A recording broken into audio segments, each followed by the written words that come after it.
News express at 6ಗೆ ಸ್ವಾಗತ. ನಾನು ಸುಷ್ಮಾ. ಶಾಲೆ ಆರಂಭಿಸೋಕೆ ಸರ್ಕಾರ ನಡೆಸಿರೋ ಸಿದ್ಧತೆಯಾದ್ರೂ ಏನು? ಸುಧಾ ಗೋಲ್ಡ್ ಪ್ಯಾಲೇಸ್ನಲ್ಲಿ ಬಗ್ಗದಷ್ಟು ಅಕ್ರಮ ಬಟಾಬಯಲು. ವಿನಯ್ ಕುಲಕರ್ಣಿ ಪಾಲಿಕೆ ಕುಣಿಕೆಯಾಗುತ್ತಾ? ಅತ್ಯಾಪ್ತರ ಸ್ಟೇಟ್ಮೆಂಟ್. ಇದೆಲ್ಲವನ್ನು ನೋಡೋಣ. ಕೊರೋನಾ ಭೀತಿ ಮಧ್ಯೆ ಓಪನ್ ಆಗಲಿದೆಯಾ ಸ್ಕೂಲ್? ಶಾಲೆಗಳನ್ನು ತೆರೆಯೋಕೆ ವಿವಿಧ ಇಲಾಖೆಗಳು ನೀಡಿರೋ ಸಲಹೆಗಳಾದ್ರೂ ಏನು? ಸ್ಕೂಲ್ಗಿಂತ ಮೊದಲು ಹಾಸ್ಟೆಲ್ಗಳೇ ಆರಂಭವಾಗಲಿದೆಯಾ? ಇದೆಲ್ಲವನ್ನು ನೋಡೋಣ. ಸ್ಕೂಲ್ ಓಪನ್ಗೆ ರೆಡಿ ನ್ಯೂಸ್ ಎಕ್ಸ್‌ಪ್ರೆಸ್ನಲ್ಲಿ. ರಾಜ್ಯದಲ್ಲಿ ಶಾಲೆಗಳನ್ನು ಆರಂಭಿಸುವ ಬಗ್ಗೆ ಸಾರ್ವಜನಿಕ ಶಿಕ್ಷಣ ಇಲಾಖೆ ಆಯುಕ್ತರಿಂದ ವರದಿ ರೆಡಿ ಮಾಡಲಾಗಿದೆ. ಶಾಲೆ ಆರಂಭಕ್ಕೆ ವಿವಿಧ ಇಲಾಖೆಗಳಿಂದ ಅಭಿಪ್ರಾಯ ಸಂಗ್ರಹಿಸಿದ್ದು ಸರಣಿ ಸಭೆ ಬಳಿಕ ವರದಿ ತಯಾರಿಸಲಾಗಿದೆ. ಶಾಲೆ ಆರಂಭಕ್ಕೆ ಆರೋಗ್ಯ ಇಲಾಖೆ ಹಲವು ಸಲಹೆಗಳನ್ನು ನೀಡಿದ್ದಾರೆ. ರಾಜ್ಯದಲ್ಲಿ ಹಂತ ಹಂತವಾಗಿ ಶಾಲೆ ಆರಂಭಿಸುವುದು ಸೂಕ್ತ ಅಂತ ಹೇಳಲಾಗಿದೆ.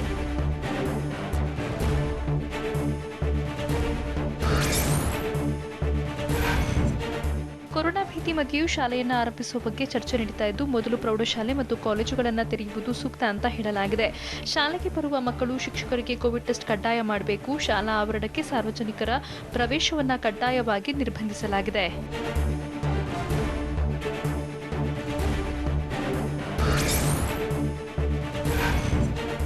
ಶಾಲೆಗಳು ಆರಂಭವಾದರೆ ಹಾಸ್ಟೆಲ್ ತೆರೆಯೋದಕ್ಕೆ ಸಿದ್ಧತೆ ನಡೆಸಲಾಗ್ತಾ ಇದೆ. ಶಾಲೆ ಆರಂಭಕ್ಕೂ ಒಂದು ವಾರದ ಮೊದಲೇ ಹಾಸ್ಟೆಲ್ ಓಪನ್ ಮಾಡಬೇಕು. ಹೀಗಾಗಿ ಹಾಸ್ಟೆಲ್ ಸ್ಯಾನಿಟೈಸೇಷನ್ಗೆ ಸಮಾಜ ಕಲ್ಯಾಣ ಇಲಾಖೆ ಸಿದ್ಧತೆ ನಡೆಸಿದೆ. ಹಾಸ್ಟೆಲ್ ವಾರ್ಡನ್, ಅಡುಗೆ ಭಟ್ಟರಿಗೆ ಕೊರೋನಾ ಟೆಸ್ಟ್ ಮಾಡುವುದು ಕಡ್ಡಾಯವಾಗಿದೆ. ಹಾಸ್ಟೆಲ್ ಪ್ರವೇಶಕ್ಕೂ ಮೊದಲು ಥರ್ಮಲ್ ಸ್ಕ್ರೀನಿಂಗ್ ಮಾಡಲೇಬೇಕಿದೆ.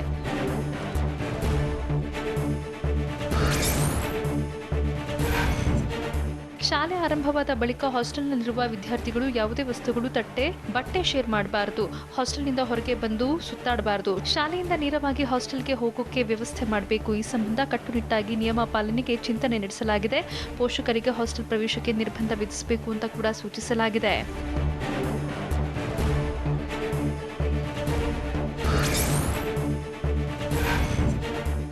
ಶಾಲೆ ಆರಂಭಕ್ಕೆ ಬೆಂಗಳೂರಿನಲ್ಲಿ ಮಿಶ್ರ ಪ್ರತಿಕ್ರಿಯೆ. ಅದರಲ್ಲೂ ಬಿಬಿಎಂಪಿ ಹಿಂದೇಟು ಹಾಕ್ತಿದೆ. ಬೆಂಗಳೂರು ಗ್ರಾಮಾಂತರ ಭಾಗದಲ್ಲಿ ಕೊರೋನಾ ಸೋಂಕಿತರ ಸಂಖ್ಯೆ ಹೆಚ್ಚಳವಾಗಿದ್ದು, ವಿದ್ಯಾರ್ಥಿಗಳಿಗೆ ಕೊರೋನಾ ಸೋಂಕು ಹರಡಿದರೆ ಸಮಸ್ಯೆಯಾಗುತ್ತೆ. ಬೆಂಗಳೂರಿನಲ್ಲಿ 5 ಲಕ್ಷಕ್ಕೂ ಹೆಚ್ಚು ವಿದ್ಯಾರ್ಥಿಗಳಿದ್ದಾರೆ. ಹೀಗಾಗಿ ಸದ್ಯಕ್ಕೆ ಪ್ರಾಥಮಿಕ ಶಾಲೆ ಆರಂಭಿಸೋಕೆ ಹಿಂದೇಟು ಹಾಕಲಾಗ್ತಾ ಇದೆ.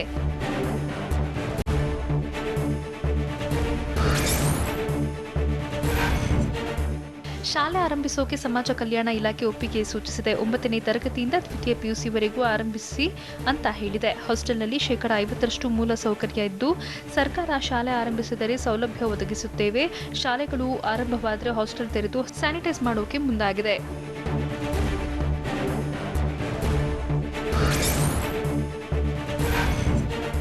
ಹಾಸ್ಟೆಲ್ ಆರಂಭಿಸಿದರೆ ವಾರ್ಡನ್ ಮತ್ತು ಅಡುಗೆ ಭಟ್ಟರಿಗೆ ಕೊರೋನಾ ಟೆಸ್ಟ್ ಮಾಡಿಸುವುದು ಕಡ್ಡಾಯ ಅಂತ ಸಮಾಜ ಕಲ್ಯಾಣ ಇಲಾಖೆ ಹೇಳಿದೆ. ಹಾಸ್ಟೆಲ್ ಪ್ರವೇಶಕ್ಕೂ ಮೊದಲು ಥರ್ಮಲ್ ಸ್ಕ್ರೀನಿಂಗ್ ಮಾಡಬೇಕು. ಇನ್ನು ಕೊಠಡಿಗಳಲ್ಲಿ ಸೀಮಿತ ವಿದ್ಯಾರ್ಥಿಗಳಿಗೆ ಮಾತ್ರ ವ್ಯವಸ್ಥೆ ಮಾಡಬೇಕಿದ್ದು, ಕಂಪ್ಲೀಟ್ ಹಾಸ್ಟೆಲ್ ಓಪನ್ ಮಾಡದಿರೋಕೆ ನಿರ್ಧರಿಸಲಾಗಿದೆ.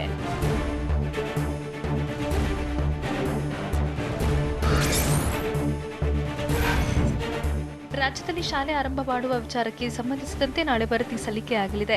ಶಿಕ್ಷಣ ಇಲಾಖೆ ಪ್ರಧಾನ ಕಾರ್ಯದರ್ಶಿ ಉಮಾಶಂಕರ್ಗೆ ವರದಿ ನೀಡಲಿದ್ದು, ಬಳಿಕ ಸಚಿವ ಸುರೇಶ್ ಕುಮಾರ್ಗೆ ವರದಿ ನೀಡಲಿದ್ದಾರೆ. ಇದನ್ನು ಪರಿಶೀಲಿಸಿದ ಬಳಿಕ ಶಾಲೆ ಆರಂಭದ ಸಾಧಕ ಬಾಧಕಗಳ ಸಂಪೂರ್ಣ ವರದಿಯನ್ನ ಸಿಎಂ ಬಿಎಸ್ವೈಗೆ ಸಚಿವ ಸುರೇಶ್ ಕುಮಾರ್ ವರದಿ ಸಲ್ಲಿಸಲಿದ್ದಾರೆ.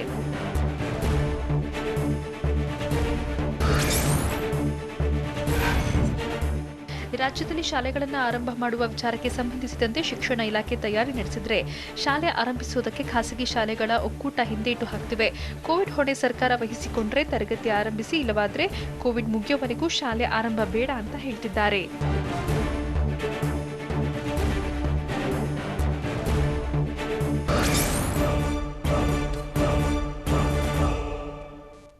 ಸುಧಾ ಗೋಲ್ಡ್ ಪ್ಯಾಲೇಸ್ನಲ್ಲಿ ಬಗ್ಗದಷ್ಟು ಬಯಲಾಗ್ತಾ ಇದೆ ಬಂಗಾರದ ಬೇಟೆ.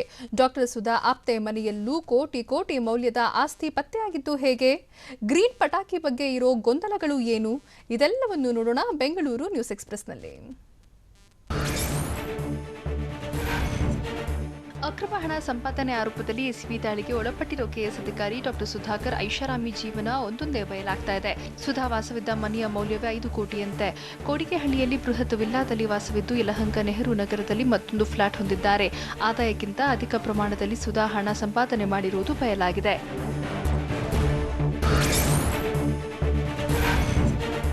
ಡಾಕ್ಟರ್ ಸುಧಾ ಮೇಲೆ ಅಕ್ರಮ ಹಣ ಸಂಪಾದನೆ, ಬೇನಾಮಿ ಆಸ್ತಿ ಗಳಿಕೆ ಆರೋಪ ಕೂಡ ಕೇಳಿಬಂದಿದೆ. ಬಿಡಿಎ ವಿಶೇಷ ಭೂ ಸ್ವಾಧೀನ ಅಧಿಕಾರಿಯಾಗಿದ್ದ ವೇಳೆ ಅಕ್ರಮ ಎಸಗಿದ್ದು ಕೆಂಪೇಗೌಡ ಲೇಔಟ್, ವಿಶ್ವೇಶ್ವರಯ್ಯ ಲೇಔಟ್ ನಿರ್ಮಾಣದ ವೇಳೆ ಅಕ್ರಮ ಹಣ ಸಂಪಾದನೆ ಮಾಡಿದ್ದಾರಂತೆ. ಅಕ್ರಮವಾಗಿ ಹಣ ಗಳಿಸಲೆಂದು 5-6 ಏಜೆಂಟ್ಗಳನ್ನು ನೇಮಿಸಿಕೊಂಡಿದ್ರಂತೆ.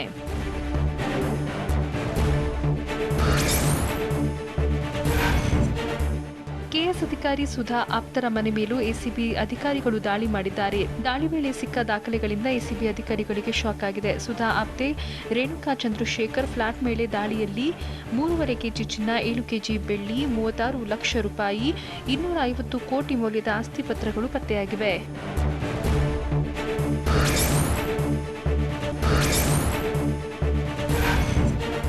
ರಾಜ್ಯದಲ್ಲಿ ಕೊರೋನಾ ಹಾವಳಿ ಹೆಚ್ಚಾಗಿರುವುದರಿಂದ ಸಾರ್ವಜನಿಕರು ಮತ್ತು ಮಕ್ಕಳ ಆರೋಗ್ಯ ಹಿತದೃಷ್ಟಿಯಿಂದ ರಾಜ್ಯ ಸರ್ಕಾರ ಪಟಾಕಿ ಬ್ಯಾನ್ ಮಾಡಿದೆ. ಪರಿಸರ ಸ್ನೇಹಿ ಪಟಾಕಿ ಬಳಸಿ ದೀಪಾವಳಿ ಆಚರಿಸುವಂತೆ ಹೇಳಿದೆ. ಗ್ರೀನ್ ಪಟಾಕಿ ಮಾತ್ರ ಮಾರಾಟ ಮಾಡುವಂತೆ ಆದೇಶಿಸಲಾಗಿದೆ. ಪಟಾಕಿ ಮಾರಾಟ ಹಾಗೂ ಹೊಡೆಯುವುದಕ್ಕೆ ನಿಷೇಧ ಮಾಡಲಾಗಿದೆ. ಆದರೆ ಸಾರ್ವಜನಿಕರಿಗೆ ಹಸಿರು ಪಟಾಕಿಗಳ ಬಗ್ಗೆ ಜಾಗೃತಿಯೇ ಇಲ್ಲವಾಗಿದೆ.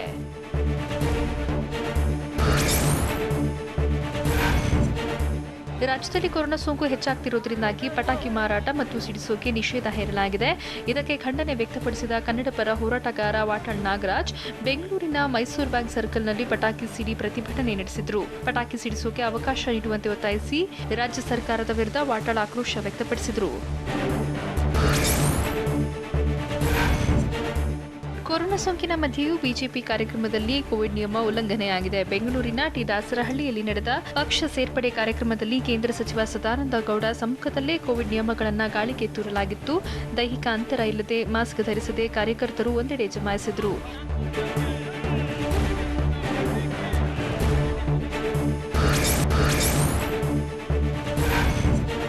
ದಿವಂಗತ ನಟ ಚಿರಂಜೀವಿ ಸರ್ಜಾ ಅವರ ಪುತ್ರನಿಗೆ ಒಳಿತಾಗಲಿ ಎಂಬ ಕಾರಣಕ್ಕೆ ಮೇಘನಾ ರಾಜ್ ತಂದೆ ಸುಂದರ್ ರಾಜ್ ತಿಮ್ಮಪ್ಪನ ಮೊರೆ ಹೋಗಿದ್ದಾರೆ.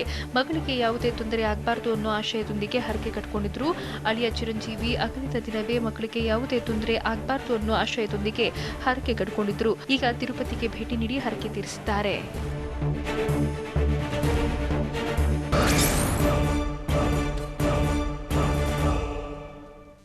ಯೋಗೇಶ್ ಗೌಡ ಹತ್ಯೆ ಕೇಸ್ಗೆ ಸಂಬಂಧಿಸಿದಂತೆ ವಿನಯ್ ಕುಲಕರ್ಣಿಗೆ ಸಿಬಿಐಯಿಂದಲೇ ಕಂಟಕ. ನೆಚ್ಚಿನ ನಾಯಕನ ಬಿಡುಗಡೆಗಾಗಿ ಬೆಂಬಲಿಗರು ಪೂಜೆ ಪುನಸ್ಕಾರ ಮಾಡಿದ್ದು ಹೇಗೆ? ಮಾಜಿ ಮಿನಿಸ್ಟರ್ 2 ಕೋಟಿ ವರ್ಗಾವಣೆ ಮಾಡಿದ್ದು ಯಾಕೆ? ಇಂಥ ಕೌತುಕದ ಸುದ್ದಿಗಳನ್ನು ನೋಡೋಣ ಹಾಟ್ಸ್ಪಾಟ್ ಎಕ್ಸ್‌ಪ್ರೆಸ್‌ನಲ್ಲಿ. ಮಾಜಿ ಸಚಿವ ವಿನಯ್ ಕುಲಕರ್ಣಿ ವಿರುದ್ಧ ಸಿಬಿಐ ಹೊಸ ಎಫ್ಐಆರ್ ದಾಖಲಿಸಿದೆ. ಪ್ರಮಾಣದ ಹಾದಿ ತಪ್ಪಿಸೋಕೆ ಯತ್ನಿಸಿದ ಆರೋಪ, ಅಲ್ಲದೆ ಪ್ರಭಾವ ಬಳಸಿ ಪೊಲೀಸರ ಮೇಲೆ ಒತ್ತಡ ಹಾಕಿದ ಆರೋಪ ಜೊತೆಗೆ ಸ್ಥಳೀಯ ಪೊಲೀಸರನ್ನೇ ಕಂಟ್ರೋಲ್ ಮಾಡಿ ಕೇಸ್ನ ಹಾದಿ ತಪ್ಪಿಸೋಕೆ ಯತ್ನಿಸಿರುವುದು ತನಿಖೆಯಲ್ಲಿ ಪತ್ತೆಯಾಗಿದೆ. ಹೀಗಾಗಿ ಇದೇ ಆಧಾರದಲ್ಲಿ ಹೊಸ ಎಫ್ಐಆರ್ ದಾಖಲಿಸಿದೆ ಸಿಬಿಐ.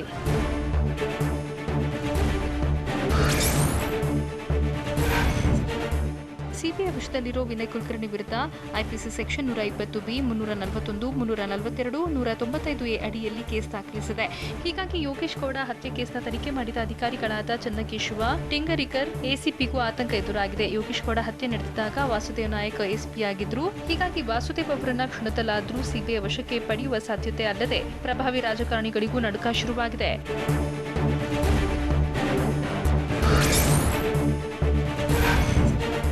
ಹುಬ್ಬಳ್ಳಿಯ ಸಿಆರ್ ಮೈದಾನದ ಕಚೇರಿಯಲ್ಲಿ ವಿನಯ್ ಕುಲಕರ್ಣಿಯನ್ನ ಸಿಬಿಐ ವಿಚಾರಣೆಗೆ ಒಳಪಡಿಸಿದೆ. ನವೆಂಬರ್ 9ರವರೆಗೂ ವಿನಯ್ ಕುಲಕರ್ಣಿಯನ್ನ ಸಿಬಿಐ ಕಸ್ಟಡಿಗೆ ಪಡೆದಿದೆ. ಹೀಗಾಗಿ ಬೆಳಗ್ಗೆಯಿಂದ ಸಿಬಿಐ ಅಧಿಕಾರಿಗಳು ವಿನಯ್ ಕುಲಕರ್ಣಿಯನ್ನ ಎಂಕ್ವೈರಿ ಮಾಡುತ್ತಿದ್ದಾರೆ. ಅಲ್ಲದೆ ನಿನ್ನೆ ರಾತ್ರಿ ಸಿಆರ್ ಕ್ವಾರ್ಟರ್ಸ್ನಲ್ಲಿ ವಿನಯ್ ಕುಳಿತುಕೊಂಡಿರುವುದಕ್ಕೆ ಪ್ರತ್ಯೇಕ ಕೊಠಡಿ ವ್ಯವಸ್ಥೆ ಮಾಡಲಾಗಿತ್ತು.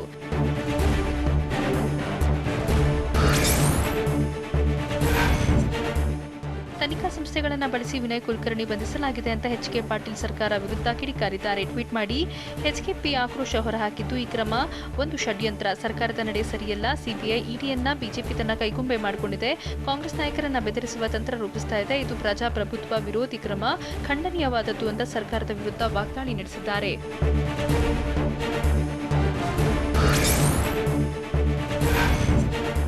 ಧಾರವಾಡ ಜಿಲ್ಲಾ ಪಂಚಾಯತ್ ಸದಸ್ಯ ಯೋಗೇಶ್ ಗೌಡ ಹತ್ಯೆ ಕೇಸ್ಗೆ ಸಂಬಂಧಿಸಿದಂತೆ ಸಿಬಿಐ ಅಧಿಕಾರಿಗಳು ಸೋಮಲಿಂಗ, ನ್ಯಾಮಗೌಡ ಅವರನ್ನ ವಿಚಾರಣೆ ನಡೆಸಿದೆ. ಕುಲಕರ್ಣಿಯ ಕಾಲೇಜು ಸಹಪಾಠಿಯಾಗಿರೋ ಸೋಮಲಿಂಗ ವಿನಯ್ ಸಚಿವರಾಗಿದ್ದಾಗ ಆಪ್ತ ಕಾರ್ಯದರ್ಶಿಯಾಗಿದ್ದರು. ಸದ್ಯ ಕೆಎಸ್ ಅಧಿಕಾರಿಯಾಗಿರುವ ಸೋಮಲಿಂಗ, ನ್ಯಾಮಗೌಡ 2 ಕೋಟಿ ಹಣ ವರ್ಗಾವಣೆ ವಿಚಾರವಾಗಿ ವಿಚಾರಣೆ ನಡೆಸಲಾಗಿದೆ.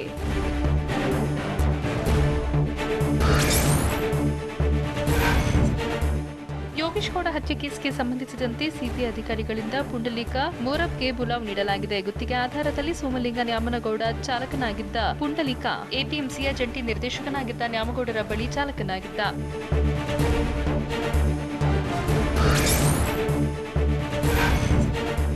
ಧಾರವಾಡ ಜಿಲ್ಲಾ ಪಂಚಾಯತ್ ಸದಸ್ಯ ಯೋಗೇಶ್ ಗೌಡ ಹತ್ಯೆ ಕೇಸ್ನಲ್ಲಿ ಸಿಬಿಐ ವಿಚಾರಣೆಗೆ ಎಸ್ಎನ್ ಗೌಡರ್ ಹಾಜರಾಗಿದ್ದಾರೆ. ಹುಬ್ಬಳ್ಳಿ ಜಿಲ್ಲಾ ಪಂಚಾಯತ್ ಚುನಾವಣೆಯಲ್ಲಿ ಕಾರ್ಯನಿರ್ವಹಿಸಿದ್ದ ಫ್ಲೈಯಿಂಗ್ ಸ್ಕ್ವಾಡ್ ಆಗಿದ್ದ ಎಸ್ಎನ್ ಗೌಡರ್ ಸದ್ಯ ಧಾರವಾಡ ಜಿಲ್ಲಾ ಪಂಚಾಯತ್ನಲ್ಲಿ ಎಇಇ ಆಗಿದ್ದಾರೆ. ಚುನಾವಣೆ ವೇಳೆ ನಡೆದ ವಿಷಯಗಳ ಕುರಿತು ವಿಚಾರಣೆ ನಡೆಸಿದ್ದಾರೆ.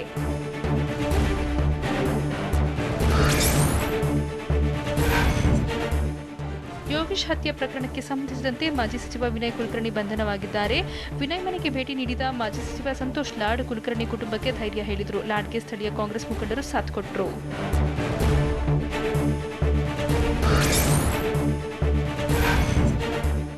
ವಿನಯ್ ಕುಲಕರ್ಣಿಯನ್ನ ಸಿಬಿಐ ವಶಕ್ಕೆ ಪಡೆದಿದ್ದಂತೆ ಅವರ ಅಭಿಮಾನಿಗಳು ಬೇಸರಗೊಂಡಿದ್ದಾರೆ. ಹೀಗಾಗಿ ನೆಚ್ಚಿನ ನಾಯಕನಿಗಾಗಿ ಬೆಂಬಲಿಗರು ದೇವರ ಮೊರೆ ಹೋಗಿದ್ದಾರೆ. ಸವದತ್ತಿ ಯಲ್ಲಮ್ಮನ ಮೊರೆ ಹೋದ ಅಭಿಮಾನಿಗಳು ಯಲ್ಲಮ್ಮ ದೇವಿಗೆ ಪಂಚಾಮೃತ ಅಭಿಷೇಕ ಮಾಡಿಸಿದ್ದಾರೆ. ಸೇವೆಯ ರಸೀದಿಯನ್ನ ಕಾರ್ಯಕರ್ತರು ಫೇಸ್ಬುಕ್ಗೆ ಅಪ್ಲೋಡ್ ಮಾಡಿದ್ದಾರೆ.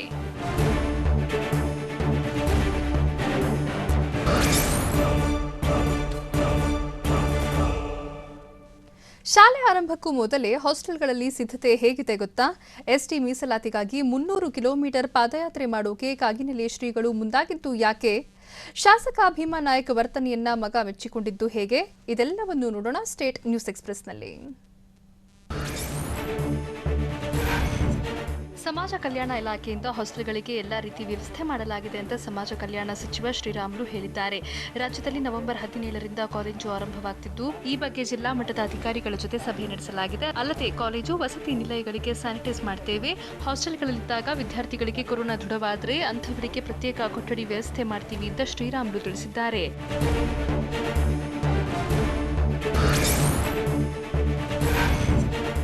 ಎಸ್ಟಿ ಮೀಸಲಾತಿಗೆ ಒತ್ತಾಯಿಸಿ ಪಾದಯಾತ್ರೆ ಮಾಡೋಕೆ ಕಾಗಿನೆಲೆ ಶ್ರೀಗಳು ಹೇಳಿದ್ದಾರೆ. ಹಾವೇರಿ ಜಿಲ್ಲೆ ಬ್ಯಾಡಗಿ ತಾಲೂಕಿನ ಕಾಗಿನೆಲೆಯಲ್ಲಿ ಮಾತನಾಡಿದ ಕನಕಗುರು ಪೀಠದ ನಿರಂಜನಾನಂದಪುರಿ ಸ್ವಾಮೀಜಿ ಜನವರಿ 15ರಿಂದ ಫೆಬ್ರವರಿ 7ರವರೆಗೆ 330 ಕಿಲೋಮೀಟರ್ ಪಾದಯಾತ್ರೆ ನಡೆಸುವುದಾಗಿ ಹೇಳಿದ್ದಾರೆ. ಪಾದಯಾತ್ರೆ ಬೇಡವೆಂದು ಸಚಿವ ಈಶ್ವರಪ್ಪ ಬೇಡಿಕೊಂಡರು. ಆದರೂ ನಾನು ಈಗಲಿಂದಲೇ ಪಾದಯಾತ್ರೆಗೆ ಸಿದ್ಧತೆ ನಡೆಸುತ್ತೇನೆ ಅಂತ ಹೇಳಿದರು.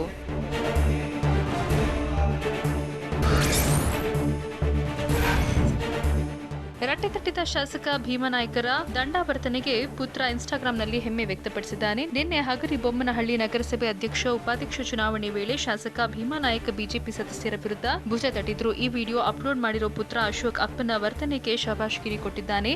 ಭೀಮನಾಯ್ಕ ವರ್ತನೆ ಜಿಲ್ಲೆಯಲ್ಲಿ ಚರ್ಚೆಗೆ ಕಾರಣವಾದ ಬೆನ್ನಲ್ಲೇ ಪುತ್ರನ ಪೋಸ್ಟ್ ಕೂಡ ಚರ್ಚೆಗೆ ಗ್ರಾಸವಾಗಿದೆ. ಬಿಜೆಪಿ ಮುಖಂಡ ಚಿಕ್ಕಿ ಉಜ್ಜನಿ ಅಂಜಿನಪ್ಪನನ್ನ ದಾವಣಗೆರೆ ಜಿಲ್ಲೆ ಜಗಳೂರು ಠಾಣೆ ಪೊಲೀಸರು ಬಂಧಿಸಿದ್ದಾರೆ. ಪೊಲೀಸರ ವಶದಲ್ಲಿರುವ ಅಂಜಿನಪ್ಪ ಮಾತನಾಡಿದ್ದಾರೆ ಅಂತ ಹೇಳಲಾದ ಆಡಿಯೋ ವೈರಲ್ ಆಗಿತ್ತು. ನೀನು ಏನ್ ಬೇಕಾದ್ರೂ ಮಾಡು, ಬಿಡಿಸಿಕೊಂಡು ಬರ್ತೇನೆ, ಆದ್ರೆ ನಮ್ಮ ಜಾತಿಯವರಿಗೆ ತೊಂದರೆ ಮಾಡಬೇಡ ಅನ್ನೋ ಮಾತಿತ್ತು. ಹೀಗಾಗಿ ಪೊಲೀಸರು ಅಂಜಿನಪ್ಪನನ್ನ ಅರೆಸ್ಟ್ ಮಾಡಿದ್ರು. ಸದ್ಯ ಬಿಜೆಪಿ ಪಕ್ಷದಿಂದಲೂ ಉಚ್ಚಾಟಿಸಲಾಗಿದೆ. ಬಿಜೆಪಿ ಸದಸ್ಯರಿಂದ ಹಣದ ಆಮಿಷ ಒಡ್ಡಿದ ಆಡಿಯೋ ವಿಚಾರಕ್ಕೆ ಸಂಬಂಧಪಟ್ಟಂತೆ ಕೋಲಾರದಲ್ಲಿ ಮಾಲೂರು ಶಾಸಕ ನಂಜೇಗೌಡ ಸ್ಪಷ್ಟನೆ ಕೊಟ್ಟಿದ್ದಾರೆ. ಪುರಸಭೆ ಸದಸ್ಯರಿಗೆ ಹಣದ ಆಮಿಷ ಒಡ್ಡಿರುವ ಆಡಿಯೋ ನನ್ನದಲ್ಲ. ನಾನು ಯಾವ ಸದಸ್ಯರಿಗೂ ಆಮಿಷ ಒಡ್ಡಿಲ್ಲ. ಅದರ ಅವಶ್ಯಕತೆ ನಮಗಿಲ್ಲ. ಪುರಸಭೆ ಅಧ್ಯಕ್ಷರಾಗೋಕೆ ನಮಗೆ ಸದಸ್ಯರ ಬಲ ಇದೆ. ಆದರೆ ಬಿಜೆಪಿಯವರು ಆಪರೇಷನ್ ಮಾಡೋದ್ರಲ್ಲಿ ಫಸ್ಟ್ ಅಂತ ಬಿಜೆಪಿ ವಿರುದ್ಧವೇ ಆರೋಪಿಸಿದ್ದಾರೆ. ಆಡಿಯೋ ನನ್ನದೆಂದು ಸಾಬೀತಾದರೆ ರಾಜೀನಾಮೆ ನೀಡ್ತೀನಿ ಅಂತ ಕಟ್ಟಿ ತುಂಡು ಮಾಡಿದಂಗೆ ತಿಳಿಸಿದ್ದಾರೆ.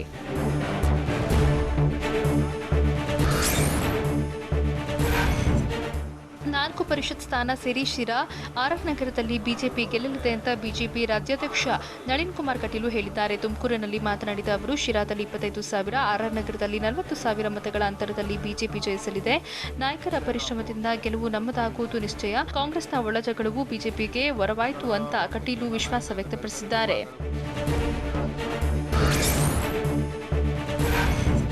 ಸಿರಾದಲ್ಲಿ ಕಾಂಗ್ರೆಸ್ ಸೋಲಿಸೋಕೆ ಡಿಕೆ ಶಿವಕುಮಾರ್ ತಲೆಬಿಸಿ ಮಾಡಿಕೊಂಡ್ರು. ಆರ್ಆರ್ ನಗರದಲ್ಲಿ ಕಾಂಗ್ರೆಸ್ ಮಣಿಸೋಕೆ ಸಿದ್ದರಾಮಯ್ಯ ತಲೆಕೆಡಿಸಿಕೊಂಡಿದ್ರು ಅಂತ ಬಿಜೆಪಿ ರಾಜ್ಯಾಧ್ಯಕ್ಷ ನಳಿನ್ ಕುಮಾರ್ ವ್ಯಂಗ್ಯವಾಡಿದ್ದಾರೆ. ಆರ್ಆರ್ ನಗರ ಉಸ್ತುವಾರಿಯನ್ನ ಡಿಕೆಶಿ ವಹಿಸಿದ್ರು. ಶಿರಾ ಉಸ್ತುವಾರಿಯನ್ನ ಸಿದ್ದರಾಮಯ್ಯ ವಹಿಸಿಕೊಂಡಿದ್ರು. ಹೀಗಾಗಿ ಸೋಲಿಸೋದು ಹೇಗೆ ಅಂತ ಕೈ ನಾಯಕರು ತಲೆಬಿಸಿ ಮಾಡಿಕೊಂಡ್ರು. ಆ ಮೂಲಕ ಕಾಂಗ್ರೆಸ್ನ ಆಂತರಿಕ ಜಗಳ ಈಗ ಬೀದಿ ಜಗಳವಾಗಿದೆ ಅಂತ ನಳಿನ್ ಕಾಂಗ್ರೆಸ್ ವಿರುದ್ಧ ವಾಗ್ದಾಳಿ ನಡೆಸಿದ್ದಾರೆ.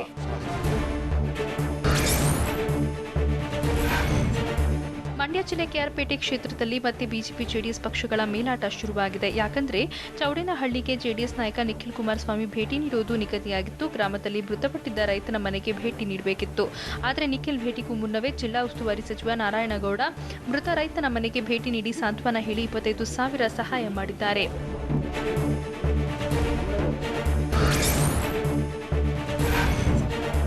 ಮೆಕ್ಕೆಜೋಳ ಖರೀದಿಗೆ ರಾಜ್ಯ ಸರ್ಕಾರ ಮುಂದಾಗಬೇಕು ಅಂತ ದಾವಣಗೆರೆ ಡಿಸಿಗೆ ಪ್ರೊಫೆಸರ್ ನರಸಿಂಹಪ್ಪ ಮನವಿ ಸಲ್ಲಿಸಿದ್ದಾರೆ. ಕೆಎಂಎಫ್ ಮೂಲಕವೇ ಮೆಕ್ಕೆಜೋಳ ಖರೀದಿ ಸೂಕ್ತ ಅಂತ ನೀರಾವರಿ ತಜ್ಞ ನರಸಿಂಹಪ್ಪ ಆಗ್ರಹಿಸಿದ್ದಾರೆ. ಈ ವೇಳೆ ಕೃಷಿ ಉತ್ಪನ್ನಗಳಿಗೆ ಕೇಂದ್ರ ಬೆಂಬಲ ಬೆಲೆ ಘೋಷಿಸಬೇಕು ಅಂತ ಕೂಡ ಆಗ್ರಹಿಸಿದ್ದಾರೆ. ಇದಕ್ಕಾಗಿ ಒಂದು ಕಾನೂನು ಜಾರಿ ಮಾಡಿ ಇದರಿಂದ ಕಾನೂನು ಹೋರಾಟಕ್ಕೆ ರೈತರಿಗೆ ನೆರವಾಗುತ್ತೆ ಅಂತ ಮನವಿಯಲ್ಲಿ ಉಲ್ಲೇಖಿಸಿದ್ದಾರೆ.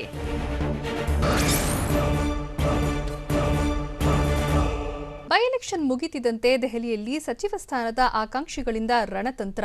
ದೀಪಾವಳಿ ಬಳಿಕ ದೇಶದ ಯಾವ್ಯಾವ ರಾಜ್ಯದಲ್ಲಿ ಸ್ಕೂಲ್ಗಳು ಓಪನ್ ಆಗ್ತವೆ ಗೊತ್ತಾ? ಬಿಡನ್ ಮಾಡಿರೋ ಪ್ರತಿಜ್ಞೆಯಾದ್ರೂ ಏನು? ಇದೆಲ್ಲವನ್ನು ನೋಡೋಣ ನ್ಯಾಷನಲ್ ನ್ಯೂಸ್ ಎಕ್ಸ್‌ಪ್ರೆಸ್‌ನಲ್ಲಿ. ರಾಜ್ಯದಲ್ಲಿ 2 ಕ್ಷೇತ್ರಗಳ ಬೈ ಎಲೆಕ್ಷನ್ ಚುನಾವಣೆ ಮುಗಿದಿದ್ದಂತೆ ರಾಜಕೀಯ ಚಟುವಟಿಕೆಗಳು ಗರಿಗೆದರಿವೆ. ಸಚಿವ ಆಕಾಂಕ್ಷಿಗಳಿಂದ ದೆಹಲಿ ಯಾತ್ರೆ ಶುರುವಾಗಿದೆ. ಸಚಿವ ಆಕಾಂಕ್ಷಿಗಳಾದ ಆರ್ ಶಂಕರ್, ಎಚ್ ವಿಶ್ವನಾಥ್ ದೆಹಲಿಗೆ ದೌಡಾಯಿಸಿದ್ದು ಹೈಕಮಾಂಡ್ ನಾಯಕರ ಭೇಟಿಗೆ ದೆಹಲಿಗೆ ಆಗಮಿಸಿದ್ದಾರೆ. ಬಿಜೆಪಿ ರಾಷ್ಟ್ರೀಯ ಪ್ರಧಾನ ಕಾರ್ಯದರ್ಶಿ ಸಿಟಿ ರವಿ ಜೊತೆ ಒಂದೇ ವಿಮಾನದಲ್ಲಿ ಇಬ್ಬರು ನಾಯಕರು ಆಗಮಿಸಿದ್ರು. ಸಾಧ್ಯತೆ ಇದೆ. ಬಿಜೆಪಿಯ ರಾಜಕೀಯ ಭೀಷ್ಮ ಅಂತಾನೆ ಖ್ಯಾತಿ ಪಡೆದಿರೋ ಲಾಲ್ ಕೃಷ್ಣ ಅಡ್ವಾಣಿಯವರಿಗೆ ಇವತ್ತು ಹುಟ್ಟುಹಬ್ಬದ ಸಂಭ್ರಮ. ಹೀಗಾಗಿ ಅಡ್ವಾಣಿ ಹುಟ್ಟುಹಬ್ಬಕ್ಕೆ ಪ್ರಧಾನಿ ಮೋದಿ ಸೇರಿ ಹಲವರು ಶುಭ ಕೋರಿದ್ದಾರೆ. ನವದೆಹಲಿಯಲ್ಲಿರೋ ಅಡ್ವಾಣಿ ಮನೆಗೆ ಭೇಟಿ ಕೊಟ್ಟ ಮೋದಿ ಸಿಹಿ ತಿನ್ನಿಸಿ ಕಾಲಿಗೆರಗಿ ಆಶೀರ್ವಾದ ಪಡ್ಕೊಂಡ್ರು. ನೂರ್ಕಾಲ ಸುಖವಾಗಿ ಬಾಳಿ ಅಂತ ಕೂಡ ಶುಭ ಕೋರಿದ್ರು.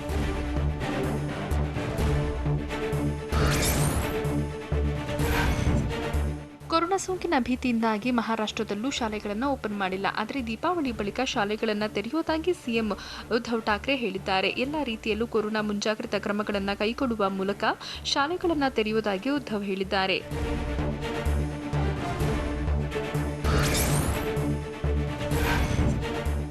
ದೇಶದಲ್ಲಿ ಕೊರೋನಾ ಲಾಕ್ಡೌನ್ ಬಳಿಕ ಆರ್ಥಿಕ ಸ್ಥಿತಿ ಕುಸಿತ ಕಂಡಿದೆ. ಹೀಗಾಗಿ ಇದಕ್ಕೆ ಆಕ್ರೋಶ ವ್ಯಕ್ತಪಡಿಸಿದ ಎನ್ಎಸ್ಯುಐ ಸಂಘಟನೆಯವರು ಆರ್ಬಿಐ ಹೆಡ್ ಆಫೀಸ್ ಬಳಿ ನ್ಯಾಯಕ್ಕಾಗಿ ಪ್ರತಿಭಟನೆ ನಡೆಸಿದರು. ಬಡತನ ಹೆಚ್ಚಾಗ್ತಿರುವುದು ಹಾಗೂ ಆರ್ಥಿಕ ವ್ಯವಸ್ಥೆಯ ಕುಸಿತದ ವಿರುದ್ಧ ಆಕ್ರೋಶ ವ್ಯಕ್ತಪಡಿಸಿದರು. ಬಳಿಕ ಪ್ರತಿಭಟನಾಕಾರರನ್ನ ವಶಕ್ಕೆ ಪಡೆಯಲಾಯಿತು.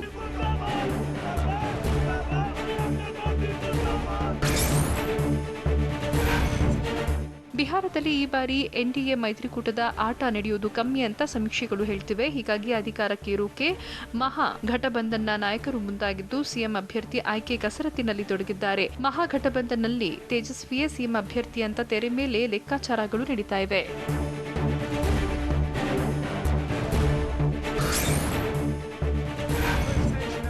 ಅಮೆರಿಕ ಅಧ್ಯಕ್ಷರಾಗಿ ಬಿಡನ್ ಮತ್ತು ಉಪಾಧ್ಯಕ್ಷರಾಗಿ ಕಮಲಾ ಬರುವ ಜನವರಿ 20ರಂದು ಪ್ರಮಾಣ ವಚನ ಸ್ವೀಕರಿಸಲಿದ್ದಾರೆ. ಕಮಲಾ ಅವರು ಉಪಾಧ್ಯಕ್ಷ ಸ್ಥಾನ ಹೊಂದಿರಲಿರುವ ಪ್ರಥಮ ಭಾರತ ಸಂಜಾತ ಮಹಿಳೆ ಅಲ್ಲದೆ ಪ್ರಥಮ ಕಪ್ಪು ವರ್ಣೀಯ ಮತ್ತು ಆಫ್ರಿಕಾ ಮೂಲದ ಅಮೆರಿಕದ ಪ್ರಥಮ ಮಹಿಳೆಯೂ ಆಗಿದ್ದಾರೆ.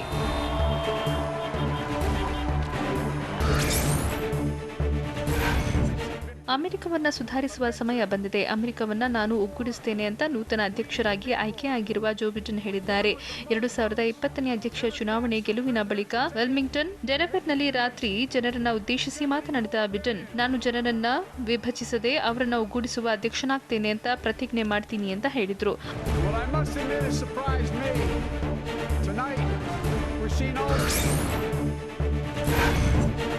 ಅಮೆರಿಕದಲ್ಲಿ ಸೂಕ್ತ ದಾಖಲೆಗಳಿಲ್ಲದೆ ನೆಲೆಸಿರುವ ಭಾರತದ 5 ಲಕ್ಷ ಜನರು ಸೇರಿದಂತೆ ಸುಮಾರು 1,10,00,000 ವಲಸಿಗರಿಗೆ ಅಮೆರಿಕದ ಪೌರತ್ವ ನೀಡುವ ಬಗ್ಗೆ ಮಾರ್ಗದರ್ಶಿ ಸೂತ್ರಗಳನ್ನು ರೂಪಿಸೋಕೆ ಅಮೆರಿಕ ಅಧ್ಯಕ್ಷರಾಗಿ ಆಯ್ಕೆಯಾಗಿರುವ ಜೋ ಬಿಡನ್ ಆಲೋಚನೆ ಮಾಡಿದ್ದಾರೆ. ಅಲ್ಲದೆ ಪ್ರತಿ ವರ್ಷ ಕನಿಷ್ಠ 95,000 ವಲಸಿಗರು ಅಮೆರಿಕದಲ್ಲಿ ಪ್ರವೇಶ ಪಡೆಯುವ ಬಗ್ಗೆಯೂ ಕಾರ್ಯಕ್ರಮ ರೂಪಿಸಲಿದ್ದಾರಂತೆ.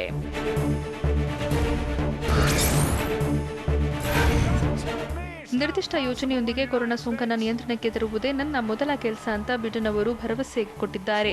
ಯೋಜನೆಗಾಗಿ ವಿಜ್ಞಾನಿಗಳು ಮತ್ತು ತಜ್ಞರ ತಂಡವೊಂದನ್ನು ಸೋಮವಾರ ರೂಪಿಸಲಾಗುವುದು. ಈ ತಂಡವು ನೀಲಿ ನಕ್ಷೆ ರೂಪಿಸೋಕೆ ಸಹಾಯ ಮಾಡುತ್ತದೆ ಅಂತ ಬಿಡನ್ ಹೇಳಿದ್ದಾರೆ.